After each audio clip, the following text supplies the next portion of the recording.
Good evening, Sir Jazz. This is the video of your this is the continuation video of your build. So ayan sir, naikabit ko na po yung front sight. Ayan. Check nyo na lang po. Wala pong gasgas yan sir. Wala pong kagas-gasgas. So and rear sight. Ayan. Napakadali lang naman pong ikabit na tong rear sight. Pinakamahirap po yung front sight. So eto po yung slide nyo. So next is ang gagawin po natin is yung setup po ng blowback housing nyo. So yan po yung blowback housing ninyo, edge blowback housing. Nilagyan po namin ng o-ring. Yun po yung o-ring na FKM o-ring pero custom size po. Hindi po yan basta-basta matatanggal dyan kasi sobrang sikip po yan. And then ito po yung Guns Modify speed nozzle ninyo. Ang ginagawa ko po dyan is ito po yung pinaka the best performance. Hindi ko po gagamitin itong internals ng Guns Modify nozzle. Ang ginagamit ko pong internals dyan is yung internals ng stock TM nozzle. So pag kukunin nyo po yung internals ng stock TM nozzle, kailangan nyo po ng screwdriver. Tutorial na rin ito sir para kapag magme-maintain kayo. So hanapin nyo po yung screw na isa, maliit yan. So tanggalin nyo lang po yan sir. Oops, kailangan ko ng isang screw na isa.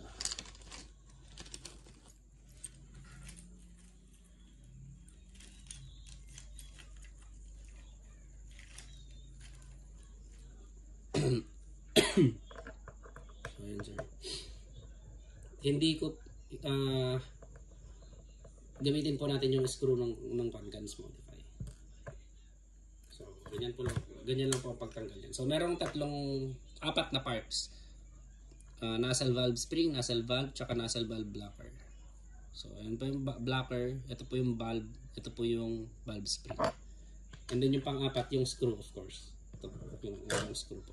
So, ito, tabi natin ito.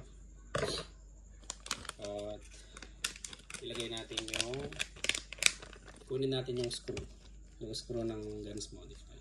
Mas maganda po yan.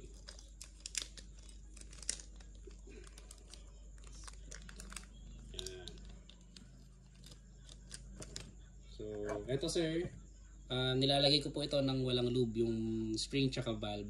Hindi ko po talaga nilalagyan ng lube yan. So, kasi kapag nilalagyan niya ng lube, magdidikit-dikit sila. Dapat free play po yan sa loob ng nozzle. Ito. Tapos kapag ilalagay na, yan, tignan lang yung butas, and then kunin yung screw.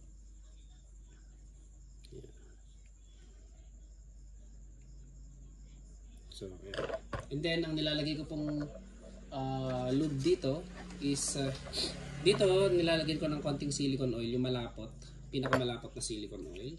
And then dito naman po sa may nozzle, ganito po ang paglagay ng lube.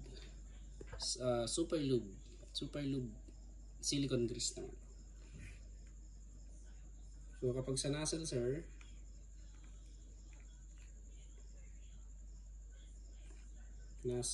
so silicone lube, ilagay nyo lang po dito. Yan, dun sa bunganga nya. Paikutan nyo lang po. Huwag nyo na po lalagyan sa loob sir. Kasi ang purpose dito kung bakit dito lang sa mouth nya is explain ko po. Kapag nilagay nyo na po yan dito, syempre maglalaro po yan. Ayan, maglalaro po siya.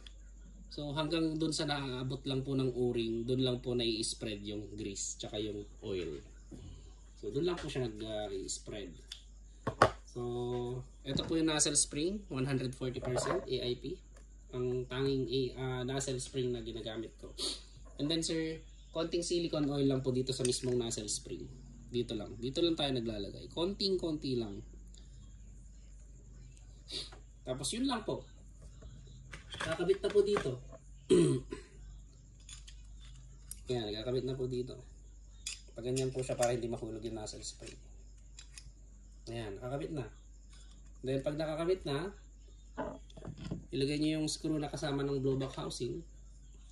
Dito, syempre maglalagay tayo ng Loctite. kasi metal na yan. Pero kapag plastic, huwag kayo maglalagay. Pag plastic slide yung sir, yung lalagyan nyo ng blowback housing na ganito, huwag po kayo maglalagay. Blue Loctite lang po sir, para kapag pag kinailangan alisin is madali lang matanggal. Yung iba kasi nagra-red Loctite, hindi yan. Tignan nyo sir wala po akong masyadong nilagay na lube. No lube, we did not put enough lube. Pero tignan nyo po yung play niya. So ipilan natin to. Ayan. So ayan sir. Ayan. Tignan nyo yung play niya sir. Ayan. Napaka-smooth. Walang lube yan sir Walang lube sa around nozzle to blowback housing. Ang nilagyan lang po natin ng lube is yung nandito sa loob. Tsaka doon sa nozzle spring ng konti. Pero napaka-smooth. Ayan. Tsaka makikita nyo hindi nagkakaroon ng ganyan dito. So kapag nag-expand siya, magre-return siya na gano'n. So napakaganda ng return niya. Ito yung stock. Ito yung stock na nasa spring, malambot. So ayun sir. So yan natapos na po yung sa slide part, blowback housing and nozzle, front sight and rear sight. So dyan na muna sir. Check ko na lang po muna yung ibang videos, or gagawa na lang po ako ng ibang videos sa ibang episode, so, sa ibang assembly. Thank you very much sir.